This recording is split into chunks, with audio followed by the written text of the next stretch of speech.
All right, everyone. I wanted to let you all know that we are going to re release 10 of our favorite episodes from 2024 to give ourselves a little bit of a break from recording. I really appreciate everyone that listens and subscribes and shares and tunes in every single Saturday for the last 3 years.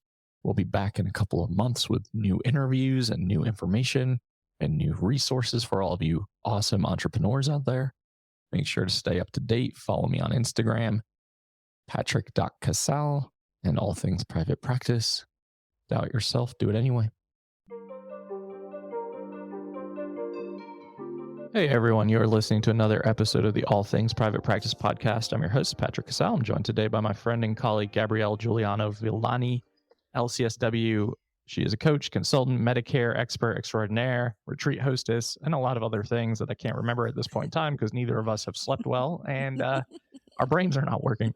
But nevertheless, we're going to talk about selling your group practice because I think this is a topic that's coming up more and more.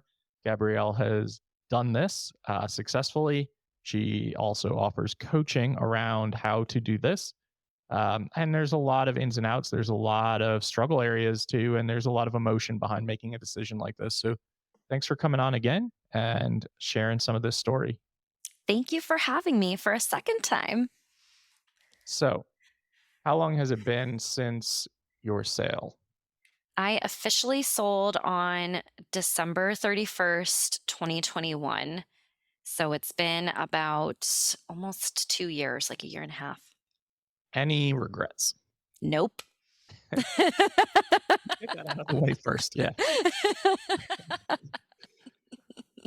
So, this is a topic that, I think we see a lot of in the circles that we both run in, and maybe not for people who are just starting out. Like, this isn't on your mind as even something that's a possibility. But it is. And a lot of people are moving into that mindset of, I would like to sell the group practice that I've created. And I own a group practice. I've definitely considered it. And I know for myself, it brings up a lot of guilt, shame, emotion behind something that you've worked really hard to create, the relationships that you've built, the staff that you employ, all the things. So tell us a little bit about what you can tell us in terms of your journey in selling your group practice and, how that kind of came to be. So it started because of burnout, of course, and Your other specialty. my other specialty area. And I was having a conversation with a friend of mine a very close friend of mine. She's also my mentor, and she is an entrepreneur in another field. And it's been really invaluable to have somebody who is also an entrepreneur who's not a therapist to talk Yep. to. And we were talking, and this was in like, I don't know, June, May, something like that in 2021. She's like, why don't you just sell your practice? I was like, well, I never really thought about that. Didn't really think that was a thing. I've heard like some rumblings of that, but I mean, who would like want to buy it? We ran some numbers. And I was like, I don't think that's really worth it. So I'll just put that on the back burner and just keep hating my life. And then, actually, in Hawaii, where Patrick and I both were for a conference, I was on vacation. And that was probably actually close to this time of year. I think it was like the end of July of Yeah. 2021. And I got a voicemail from somebody, and they said, we represent this company who wants to acquire your practice. Call us back. And I was like, well, that seems like spam. Like, like your car warranty is running out. Like, I'm not calling these people back. But my friend was like, no, that's how a lot of these deals happen. Call them. So I did. And of course, researched and made sure that it was legit. And we had a Zoom meeting, and they were real people. And they were like, we want to meet you. So we met and we talked. And that process took a little bit longer because of scheduling. But I think that was around September 2021. Decided to move forward, and then I signed on the dotted line on December 31st. So it happened really quickly. That's a really quick turnaround because most of the time I'm hearing like 18 months is an average to sell something like that. It can be. We were Yeah. trying to rush because the capital gains taxes were going to change.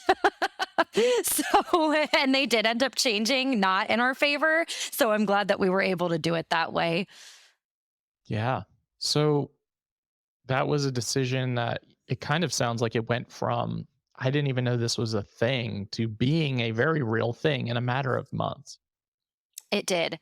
And I appreciate that you already brought this up about the emotions because that's really the hardest part.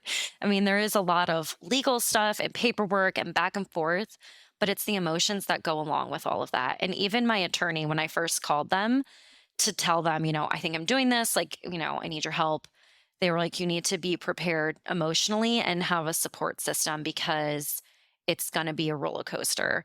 And there's a lot of ups and downs. He was telling me they had like a $20 million deal that they were working on. And they're like, it's been dragging on forever because the owner, he's like, ooh, $20 million is awesome, but I don't really know if I want to do this. So he drags his feet and he wouldn't send them documents. And that's pretty common too. I think that makes sense. And maybe, I mean, that's a very large deal, but it makes sense why you would say you would be interested and then immediately almost have that like buyer's remorse feeling of like, do I really want to go through with this? Because this is a life altering decision and it is impactful to a lot of people. And I know as group practice owners and former owners that we have a lot of restless, sleepless nights thinking about the well being of our staff, making sure that they feel taken care of, that they feel satisfied in their careers, that they're showing up as their best selves. Like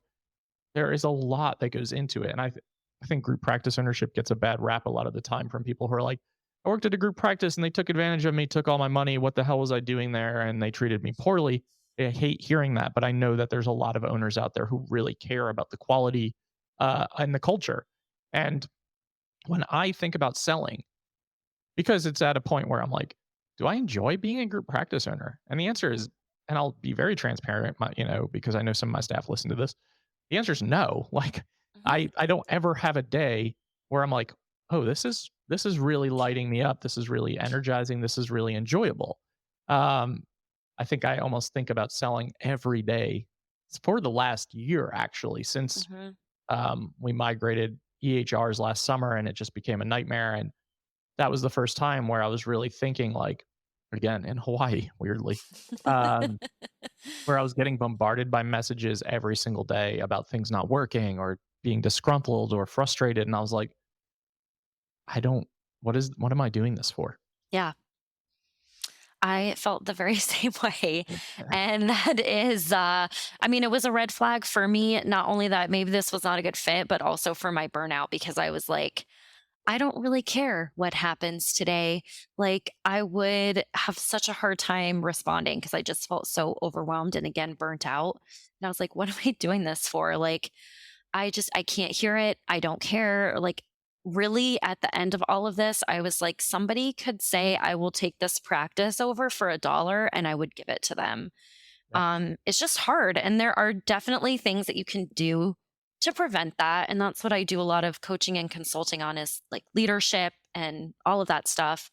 But also, it's not a good fit for everybody. And you can do all of those things, but at the end of the day, it's lonely at the top. It's always going to come back to you as the owner, Yeah. and you have to be okay with that.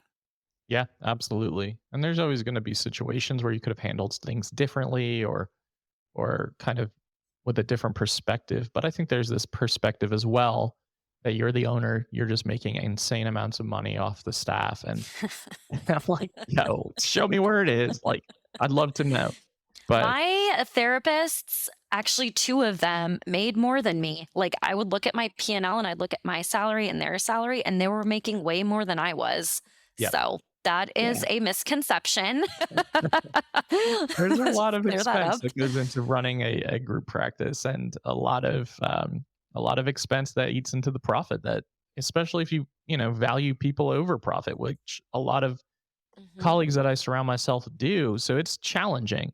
And I also have made the mistake of hiring a lot of my good friends, which makes it way more challenging because there's Yeah. more emotion and investment in like if I was to sell, when do you have that conversation with them? When do you start being really transparent about this versus the other side of it of like do you just keep your mouth shut because you've signed an NDA and you need this to go through smoothly?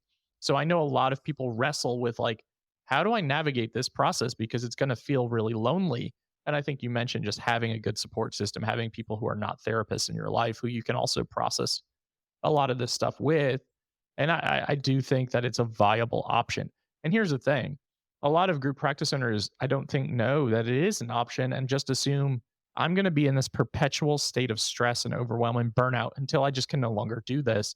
And then I have to just say, like, we're closing shop. Like, this is not a Yeah. thing that I can run anymore. I think that's an interesting thing for our field because in other fields, people start businesses with the intent to sell them. Yep. And people realize that it's an asset and that you can use that to retire. You can use that to start something else. You can pivot like I did. Um, and that is something to start thinking about even from the very, very, very, very beginning of when you're starting your little private practice, because you really never know. I mean, I I know this is like gonna sound really cheesy, but seriously, as a little baby social worker who started in this field making $35,000 a year working in child protective services, I never, ever thought that I would own a business, grow it to seven figures, sell it, and do what I'm doing now, which is pretty much my dream life. And you just got to think big because really it is limitless. But you also need to take aligned action and do the back end work too. Yeah. That's such an important point. And I think the reason that people, including myself, at the time starting off as a little baby licensed clinical mental health counselor making about the same amount of money, don't think about it is because we don't have business training for the most part. I will No. guesstimate that, and I'm trying to be conservative in my estimation, that 95% of us in the mental health field have zero business training. And we don't talk about it in grad school. And it's almost like a taboo topic to even talk about small business ownership. It's like becoming more and more normalized, but I still think that it leaves us in positions where we're kind of just flying by the seat of our pants without a plan. We're kind of basing it off like what other people have told us in Facebook Yeah. groups or checklists that you can download or whatever the case may be. But you never really fully evolve into an entrepreneur and business owner. Hmm. And you're just kind of like, okay, I have this private practice and that feels wonderful, but I don't know what else to do with it. And that Hmm. means that I'm just going to be in this state of like selling clinical hour for dollar for the rest of my life, which means that I have to spend the majority of time with my ass in the seat because I don't have the ability to comprehend how this can look differently. That is so true. And no offense, like this is not every therapist, but a lot of the ones that I work with or that I see on social media, it's like we're very narrow minded. We think exactly we can only do one on one sessions for an hour, and that's how we make money. And I was actually literally this morning talking about this with my friend because we just got back from the Zumba convention and she's probably getting sick. And I remembered in, I think it was 2018 or 2019. So it was in solo practice. It was probably 2018. I had also just gone back from the Zumba convention. I hadn't worked all week because I was seeing people in person. I got back and I had bronchitis and I was like, shit, now I'm not working another week. And I wasn't really prepared for that. And now I'm like, I have additional streams of income. Like I woke up this morning, people bought my Etsy template for 10 bucks. Like it's not huge, but I wake up in the morning and people have bought my courses. And it's just so nice to know that there are other things that you can do that can support you financially and emotionally, where you don't have to always be trading your time for money. It's a great point that we talk about on here all the time, how applicable and transferable a lot of our skill sets are. But so often we just don't see the forest for the trees, so to speak. Like Yeah. I left grad school thinking community mental health was the finish line for what I could do. Then it was very obvious that private practice was viable. I didn't know what I was doing, but I knew it was an option. And I thought, oh, I could do coaching and consulting and start a group practice, monetize a podcast, host retreats all over the world, rent an entire village in medieval town in Italy, which I never thought I Yay. would say in 2015. There's no chance in hell I thought that was going to happen. Or like you said, that you could have evergreen passive income from courses and workbooks and worksheets and all the things that you can create, because people are looking for these answers. They're looking for Mhm. these strategies. You just have to know how to monetize them. And I think that so many of us keep ourselves in these positions or situations that we are not enjoying because we don't know anything else and we don't know that there's another option. Yes. Oh my God. Said so perfectly. But really, our skills are transferable. And we don't know that too because we're surrounded by therapists. So Right. I remember like my very first TikTok video that I made a long time ago. I was like, I'm going to make this on the 5, 4, 3, 2, 1, 5 senses meditation. And of course, if you're listening, you're like, duh, everybody knows that. Everybody does not know that, actually. We all know that, right? But people out there who are not therapists, who've never been to therapy, they have no freaking clue. So yeah, there's a lot that we can do besides therapy, is the moral of that story. And I think that's such a good perspective, because if you only surround yourself with therapists who, if we are again conservatively saying that 95% of them have no business training or experience, all you are going to hear is this is all you can do, Yeah. because it's all I know that I can do. But like you said, having a coach or a friend or a mentor outside of therapy who's an entrepreneur, it lends itself to a different perspective in how you can create business and multiple streams of revenue and income. And I think that's what we all ultimately want. If you're an entrepreneur, especially, I think there's two camps, right? Like, who are probably listening to this podcast. Those who are like, private practice is it for me. I don't want to be an entrepreneur. I'm not good at it. I don't like it. I don't enjoy it. Great. That's okay. And for those of you who are listening who are like, I like doing therapy, but I also have a lot of other interests. It's just Hmm. the acknowledgement that there are lots of ways for you to monetize the skill sets that you have, the training that you have, the experience that you have, the education that you have. And it really is just about starting to pursue those other alternatives and taking action on them. That's a big piece of it too, right? Is like, Yes. we have to take action. It can't just live in our heads. It can't just die as an idea. Like, there has to be an implementation and strategizing phase. And there is going to be risk, and there is going to be self doubt, and there's going to be fear around all of this stuff. But I like it. Like, I think for me, those types of things are the energizing types of things. So, like, Yeah. I pursue the things that make me uncomfortable.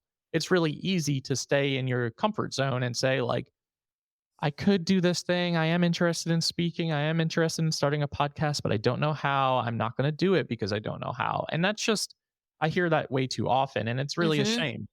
But I think it's really important to acknowledge that there are a lot of different pathways in this career, in this profession.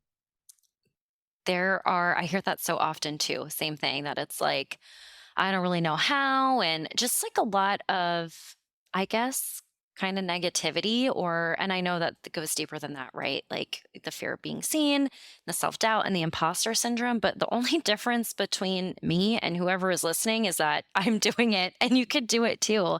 And I also enjoy being uncomfortable and pushing myself because that's how I've grown. Even like when I applied to be a coach for the SBA, I was like, they're not going to pick me because I am a therapist and they just probably, wouldn't want me to be coaching executives.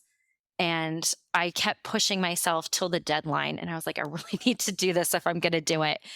And I sat down and I did my whole application. And like, within 12 hours, they had emailed me and they're like, we want you to do this for us. And so that's just like another way that I was able to grow and expand, but it was because I had to push myself to do it. Yep. And I think that's such an important lesson for people to hear. And if you're thinking, like, I don't know what else I could do, or I want to start this thing or pursue this passion, whether it's a coaching program or a podcast or any other sort of alternative stream of revenue, I imagine if you've created a private practice, you had the same thoughts about creating a private practice, where you Mhm. sat there and told yourself for months or years, I don't know how to do it. It's not for me.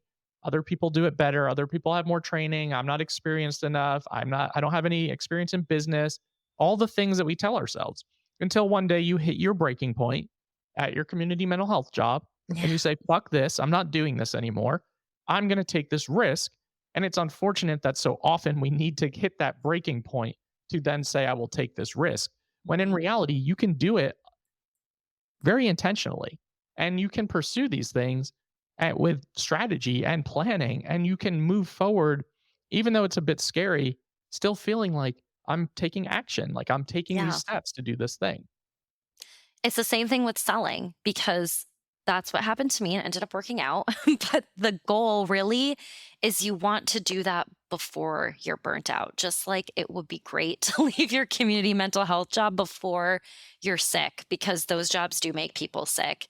And I absolutely believe, I think I talked about this on our last podcast actually, that like a lot of my autoimmune stuff came from my previous jobs and would have been nice to not have that, but here we are. So yeah, just a reminder that those things you can have a strategy and you can implement it and work towards it in a different way than working towards things when you are completely burnt out and you hate life. Like it's Yeah. just, you don't want to get to that point. It Absolutely. can help And it. if you are a group practice owner and you've considered selling, or this conversation is making you be like consider even looking into it, I would challenge you to just think about what it would be like if you no longer ran your group practice, Mhm. and what it would feel like to say, this is no longer a responsibility that I have or something that I have to do. Because when I think about it, I take a really deep breath in and it feels like really freeing. And I think it's important to acknowledge that if you feel that way, then, like Gabrielle was saying, that's a red flag to start paying attention to. Like, you're already like starting um, from a position of feeling like you're making decisions out of frustration, irritability, feeling run down. I mean, you don't want to make decisions when you're in that mindset because ultimately everything is going to feel negative and everything is going to feel like an uphill battle. And Yep. I think you really want to start making these types of decisions, whether it's a big one like selling a group practice or starting a private practice, in a frame of mind where you're doing so where the why aligns with your values and it aligns with your goals for Yes. your future. Because it's so easy to just do the next thing because you think you're supposed to, or to just go through the motions. And life is too damn short to do that. And if you're no longer finding joy in the things that you used to love, that's a sign, that's an indication that it's really time to start implementing some action steps and strategies. I talk about our why and our values constantly. It's like one of my favorite things to talk about. And when I did a training um like in June on building a group practice and like I started so much on that. And I think people are really get frustrated with me sometimes because they're like, "No, I need to know the logistics and blah blah blah." I'm like, "Sure, we're going to get there, but you can't do any of this without knowing that. What is your mission? What are your values? And what is your why?" And those things matter too when you sell, by the way. When I was coaching for the SVA, we spent a lot of time on that too. And my cohort was like, "Is this really worth it? Like, who cares as we're doing all of this deep inner work on our values and our mission statement?" And they're like, "Does anybody even care about that?" I'm like, "Yeah, they do."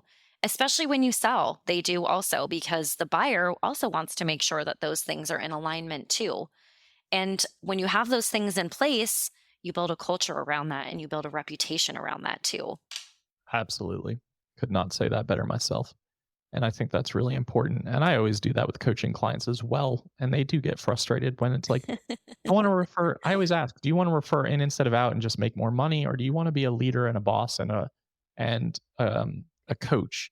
Because if you don't want to deal with the administrative side or the operational side, or when things go awry, you're the one to help, kind of jump in and to help fix it. I don't think group practice ownership is for you. And Mhm. that really leads for through this disconnecting culture where it just feels like we can't retain staff, we can't attract staff. I'm bleeding money and I'm feeling like this was the worst decision of all time. And a lot of the times it's just because you didn't initiate the process in alignment with your values. And I think that's important in any business decision, whether it's Yes. to start a private practice, a group practice, a coaching program, a podcast, anything. I think Mhm. you have to have that alignment. Also, just like thinking, having this epiphany moment as you're talking, that this is what you should absolutely do your speaker sessions in Italy on is that, because I think it's so important. Like, really aligning your values with your why. And I think that's Mhm. important. That is just consistent with the theme of that summit. So hopefully you will consider that. No pressure now that it's Uh, here. well, it's already part of the thing that I do. So Okay, perfect. we do a little activity on that. So if you're coming to Italy, be prepared. Cool. I'll have fun colored pencils and paper for you also. So, Love it. The reason I'm thinking that is like I got so excited to extend invites to speakers that I really didn't even care when they were like, "What do you want me to speak about?" I'm like, "I don't know. I just want you to speak." Like I just know that our audience will get a lot out of what you have to offer, and then I just leave it at that. So that's really thank you. awesome to hear. Um, but yeah, I think circling back to the most important piece for me again is the emotional side of this, and Mhm. really acknowledging that this is going to be an emotionally charged process and there are Mhm. going to be highs and lows and you're going to question your decision. Yep. And I think that is totally, totally normal as a human experience. And just to acknowledge that that is okay. Like, and to ensure that you have a support system in place so that you can process how you're experiencing this and how you can kind of have some support and encouragement around it because there are going to be days when you're going to really question if you're making the right decision. Oh, for sure. And even in the same 5 minutes, it's like 30 seconds ago, I'm like, yeah, let's do this. And then 30 seconds later, I'm like, oh, fuck, what am I doing? Like, this isn't right. And I went through that a lot, and everybody does. And also, it was like this weird thing where it was such a big part of my identity. It's like, what am I going to do with my time if I'm not like in simple practice looking at everybody's calendars and like doing billing and whatever? And it's hard. And you have to, I don't know. I think that there's a couple of ways to think about this, but I do think it's okay to like distance yourself a little bit from your business. And I know like not everybody agrees with that, but I think for me, that was helpful. And it's helpful for me now too to not feel like this is me and this is my only identity and this is my everything. Yeah. And what really helped shift my mindset with that too was my broker who unintentionally became my therapist.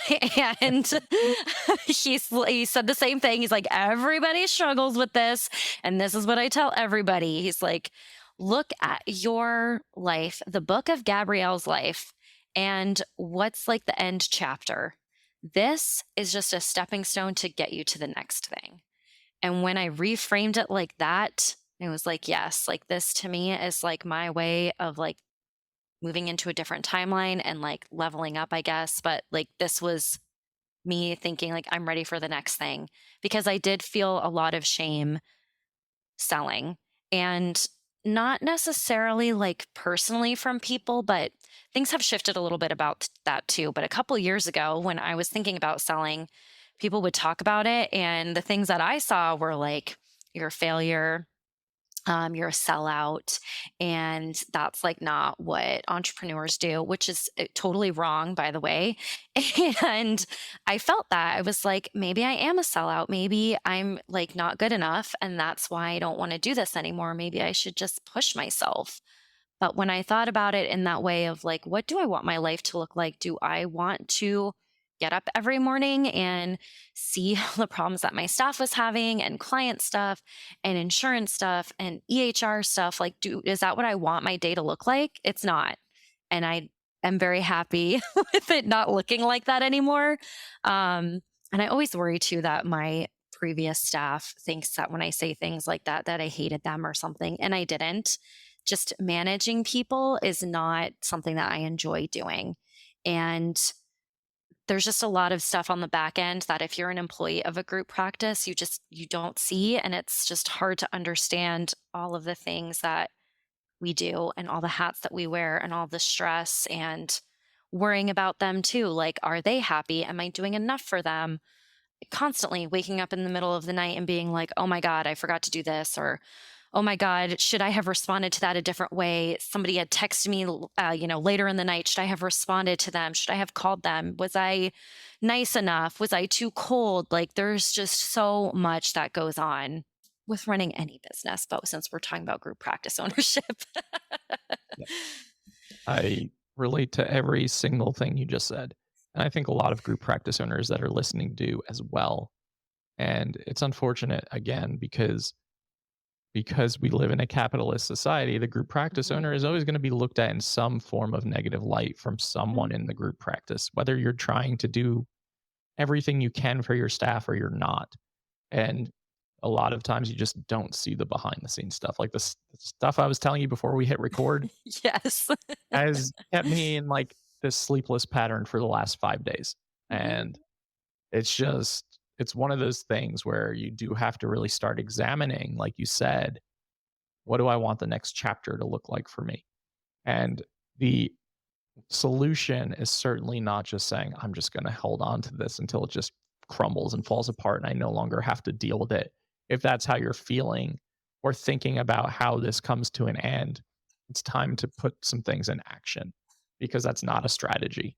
And that's not fair to your staff either, or to you, or to your clients. So when you're already starting to feel that sort of way of like, I don't have an exit plan, but I need something to happen. Like I'll sell it for $1, like you said, or Yeah. I know people explore the like, could we do employee financing within the group? Can we do like owner financing from another therapist?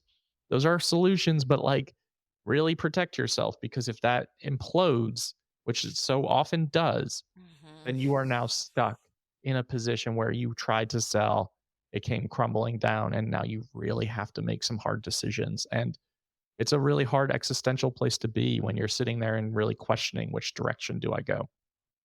It is. It is so difficult. And I just kept going back to like, what do I want my life to look like? And that was really the most helpful thing. Um, but you should have, I hate shoulds, but sorry, you should have an exit plan from the very beginning. I talk about that too when I do coaching. Like when you start, you should know how this is going to end. What if shit hits the fan? What are you going to do? What is that going to Sure. look like? Because the other thing about selling that nobody likes to hear either is that you need to sell when you are growing and you're doing well. Nobody wants to buy your business when you haven't paid taxes in 5 years and Right. you have a huge outstanding business loan and all your employees quit and you're just like, I don't really want to deal with this anymore. I want somebody else to deal with it. They don't want that either. Oh, Nobody wants to buy a business that's struggling. So I know that's hard to hear also. so true. That's such a good point because once you get to that like fuck it mentality, it's really no longer a viable option. And Mhm. then if you do sell it, it's going to be to the wrong person or business. You're going to Yep. get financially taken advantage of because you're Mhm. so desperate to get out. Yep. And that doesn't feel good either. And so I really do encourage all of you who are thinking about this, even whether you're in grad school, whether you're in community mental health, in private practice, going into group practice ownership, to have an exit plan for any of your ventures, to really strategically think about this because your health can fail you. You may Mhm. just lose interest. There are so many factors that are outside of our control. I never expected to retire as a therapist the way that I did because I have Yeah. not worked as a therapist since October, since throat surgery that I had. I never expected that to be how things came to a culmination or a head. And sometimes this stuff is just way outside of our control. So I think it's really important to have the end point in mind when you are starting out and really starting to think about how do I put things in place so that if I want to sell, I have my financial documentation in order. I have Mhm. my profit and loss statements. I have all of the expense tracking, like have that stuff available instead of having to scramble and figure out where to pull it from or how to organize it or how to even do it in the first place. And this is a rabbit trail to go down and I'm definitely diverging here, but this is a conversation when it comes to like, when do I start outsourcing? If you Mhm. feel like I'm running a business and I cannot handle the financial piece of it, outsource the financial piece of it. Yeah. Have someone doing your budgeting, your P&Ls, your QuickBooks, like really make sure that your bookkeeping is in order because you really cannot sell your business if all you have to offer them is just a collection of emails and spreadsheets and things that don't make any sense. Yes. It might make sense to you, Right. right? Like that might be how you do it, but it does need to be organized. And I am a huge fan of outsourcing, especially when I started my private practice. That first thing that I hired somebody to do was bookkeeping Yeah, because I know I'm not good with numbers and I know that's important to run my business and that I need that to understand so many other different things, but I'm not totally. good at that. So why am I going to waste my time, probably fuck shit up? Like, Yep. just give it to somebody who's a professional, pay for Yep. it. This is another example, though, of having a short-sighted vantage point of business ownership of saying like, this is costing me money in the short term, and I Mhm. don't see how this is going to be favorable to me in the long term. When in reality, it's like by outsourcing some of these things, this ensures that there is a return on investment in the long term. And it's really hard to have that if you're very afraid or gun shy to pay someone 25, $30 an hour to handle responsibilities for you that you don't want have time to do, you don't want to do, or you just don't enjoy doing.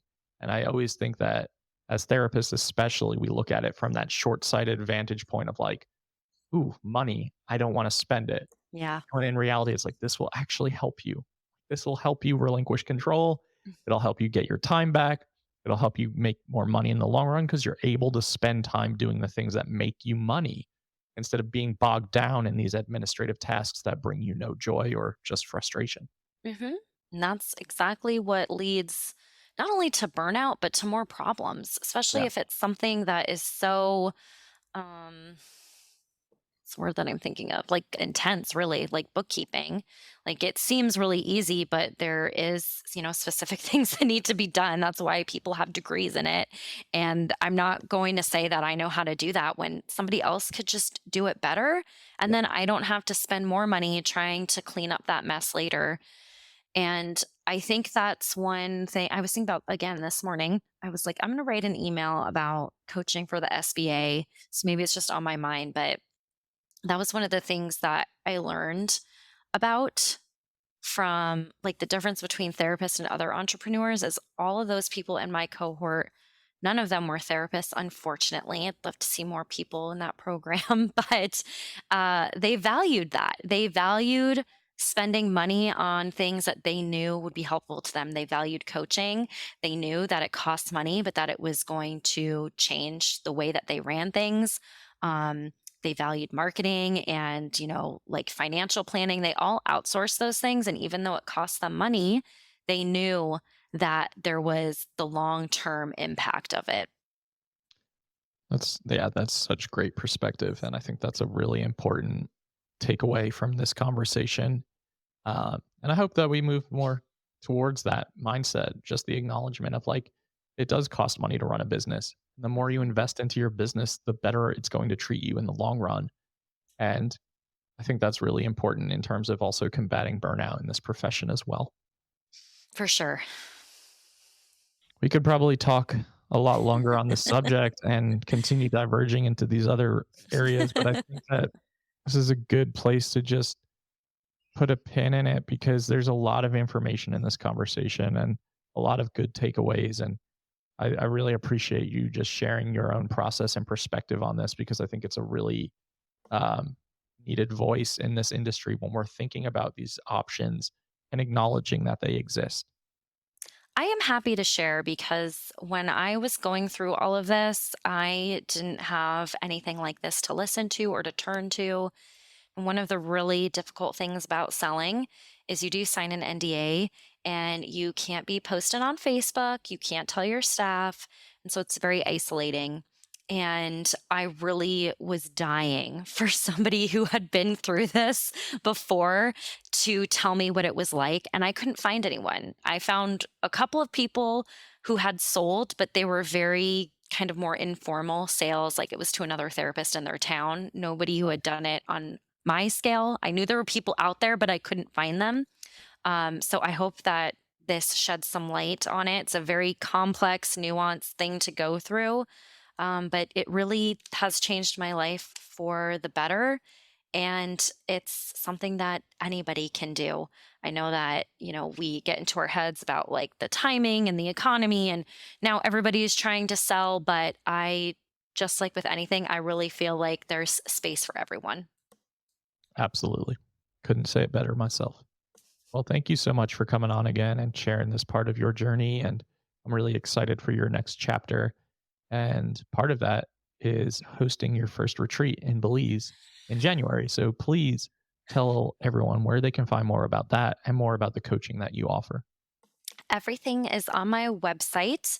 I am probably the only person with this long ass name, so I'm kind of easy to find. It's GabrielleJuliano-Villani.com. We'll be in Belize January 25th to 30th. Belize has a very special place in my heart. The people there are very warm and friendly and welcoming. Um, it's kind of hard for me to put into words, but the energy is just different. And that's why I chose that place. And it's going to be a true wellness retreat. So we will be resting, relaxing. There's going to be meditation. I'm also a certified sound healer among everything else that I do. So lots of sound healing, lots of immersion in nature and adventure, if that's your thing too. And if you want coaching or consulting on how to scale your practice, how to add income streams, how to prepare to sell, Medicare, we were talking about that earlier. That's my other weird niche because my group practice was mostly Medicare based. So I'm very familiar with that too. And it's actually one of the things that helped me sell. You can find all that info on my website too. Awesome. Thank you so much for sharing all of that. And that will all be in the show notes so that you have easy access to all of Gabrielle's information. If you want to learn more about the retreat, coaching, Medicare, Etsy templates, whatever, they're all there for easy access, and they'll all be in the show description. Thanks again for coming on. And I am super excited for you and to see you in Italy next year, which feels like a very long time away now that I realize it's still a year from next month. It's still a year, but I don't know. I feel like it's already coming fast because when you launched it, it was It was in April. May. Yeah. Yeah. And it's already August now. The So walls are closing in on Jennifer and I now, where it's like, yes. okay, everything's solidified. Now you have to do the real logistical behind the scenes planning, like Yes. meals and activities and all the things that go into transportation. So, going to be an exciting, stressful year, which is like every day of my life. So, I can't wait to be there though. so to everyone listening to the All Things Private Practice podcast, new episodes are out every single Saturday on all major platforms and YouTube. Like, download, subscribe, and share. Doubt yourself, do it anyway, and we'll see you next week.